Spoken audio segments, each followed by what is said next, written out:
আজকে আমি এই শোল মাছের একটা রসা বানিয়ে আপনাদেরকে দেখাবো। তো এই শোল মাছের ঝোলটা বানানোর জন্য আমি এখানে শোল মাছটাকে ছোট ছোট করে কেটে নিয়েছি, মানে বাজার থেকে কেটে এনেছি। তো সেই জন্য আপনাদেরকে আমি পুরো বড় মাছটা দেখাতে পারছি না, কারণ যেহেতু বাজার থেকে কাটা মাছটা, সেই জন্য এরকম ছোটো ছোটো করে পনিরের মতো করে পিস করে নিয়েছি। এটাকে পনির পিস বলে। এইভাবে আজকে আমি আপনাদের শোল মাছের রসাটা বানিয়ে দেখাবো। মাছটা রান্না করার জন্য আমি এখানে যেইভাবে পনিরের মতো করে পনির পিস করে মাছটা কাটা হয়েছিল, সেমভাবে আমি আলুগুলোকেও কেটে নিয়েছি। আর মশলার জন্য নিয়েছি পেঁয়াজ, টমেটো, আদা, কাঁচা লঙ্কা। এই সবগুলো উপকরণকে আমি একসঙ্গে মিক্সিতে পেস্ট করে নিচ্ছি। প্রথমে একসঙ্গে মিক্সিতে পেস্ট করে নিচ্ছি।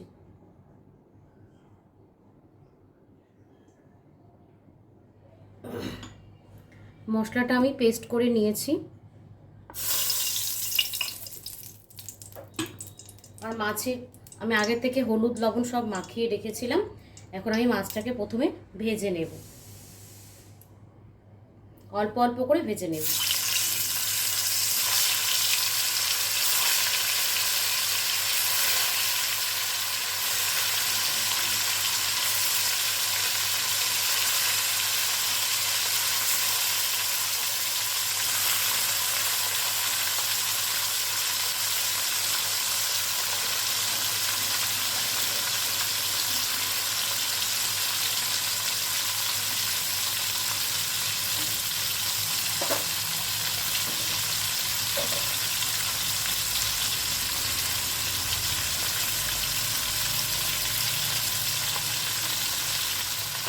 শোল মাছটা একদম তাজা ছিল, সেই কারণে আমি একদম কম করে ভেজে নেব। খুব বেশি ভাজলে মাছটা শক্ত হয়ে যাবে। প্রথমবারের মাছটা আমার প্রায় ভাজা হয়ে গেছে, এখন আমি তুলে নিচ্ছি।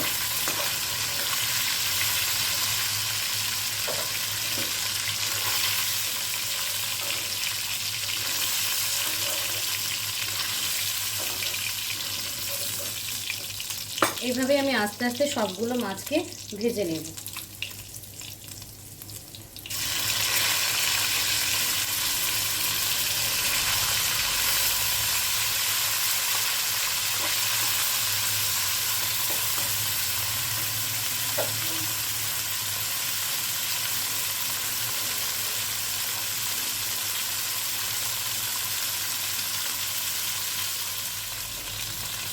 আমার সম্পূর্ণ মাছগুলি ভাজা হয়ে গেছে। আজকে মাছের মধ্যে অনেক বড় বড় ডিম ছিল, এই মাছের ডিম।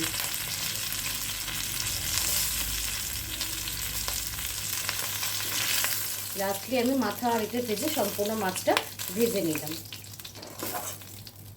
এখন আমি আলুগুলোকে ভেজে নিচ্ছি।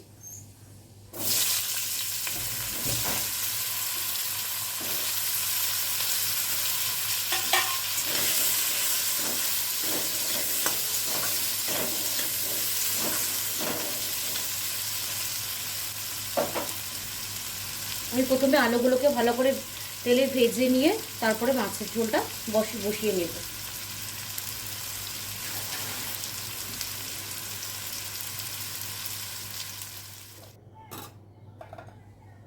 আলুটা ভেজে আমি তুলে নিয়েছি। এখন আমি কড়াতে আরেকটু মাস্টার্ড অয়েল দিয়ে রেখেছি মাছটা বসানোর জন্য। তেলটা গরম হয়ে গেছে।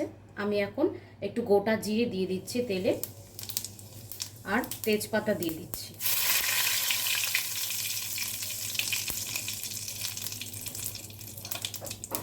এখন আমি বেটে রাখা পেঁয়াজ, টমেটো, কাঁচা লঙ্কা সব একসঙ্গে তেলের মধ্যে দিয়ে দিচ্ছি।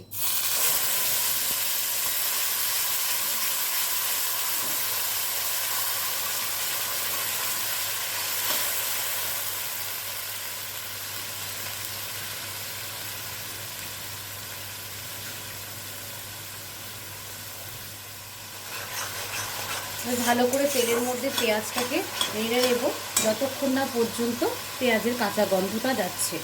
তারপর আজকে আমি মশলাগুলো সব একসঙ্গে নিয়ে নিয়েছি। লবণ, ধনে গুঁড়ো, হলুদ গুঁড়ো, শুকনো লঙ্কার লাল লঙ্কার গুঁড়ো আর জিরে পাউডার একসঙ্গে নিয়ে নিয়েছি।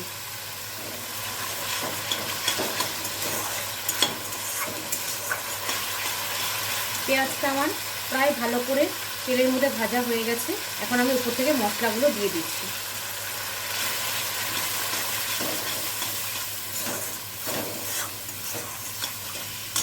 একটু পেঁয়াজ বাটার যে জলটা ছিল সেটা আমি একটু দিয়ে দিচ্ছি মশলাটা কষানোর জন্য।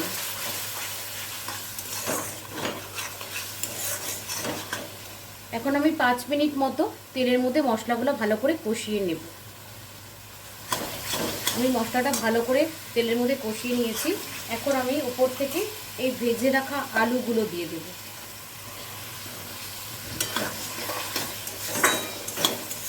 আলুগুলো দিয়ে ভালো করে মশলার সাথে একটু ভেজে নেব। ভালো করে মশলাটা দিয়ে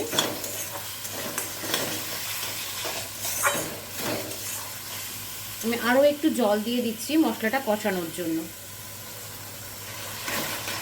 আমি আলুটা তো আগে থেকে ভেজে নিয়েছিলাম, তো এখানে মশলার সঙ্গে আমি 10 মিনিট একটু ভালো করে কষিয়ে নেব আর একটু ঢাকা দিয়ে রাখবো, তাহলে আলুগুলো ভালো করে বয়েল হয়ে যাবে।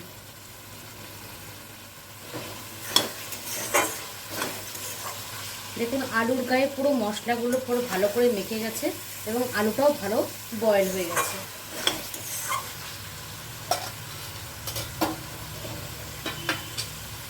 এখন আমি মাছগুলো, ভেজে রাখা মাছগুলো এখানে দিয়ে দিচ্ছি।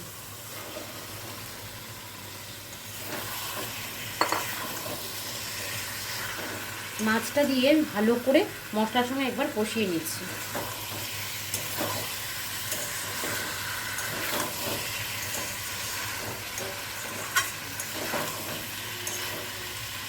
আজকের ভিডিওতে আপনাদের হয়তো আমার গলাটা একটু অচেনা লাগবে, কারণ প্রচুর গরম পড়েছিল মাঝে, তো প্রচুর ঠান্ডা জল খেয়ে ফেলেছিলাম, গলাটা পুরো বসে গেছে।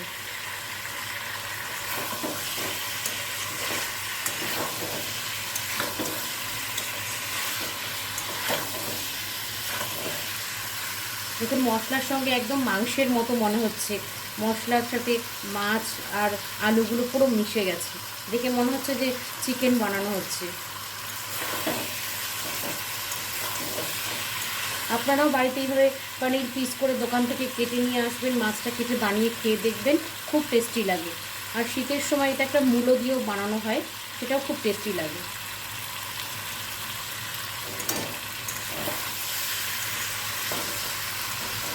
আমি এখন জলটা দিয়ে দিচ্ছি।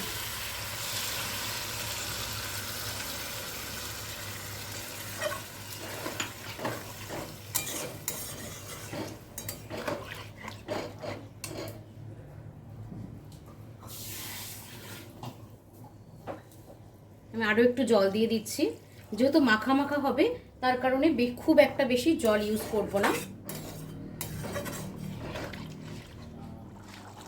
আমি ঢাকা দিয়ে রেখেছিলাম কিছুক্ষণ সময়ের জন্য, তারপরে ঢাকাটা তুলে নিয়েছি। দেখুন মাছের ঝোলটা পুরো ফুটে গেছে এবং হয়েও গেছে। আমি এখন নামিয়ে নেব।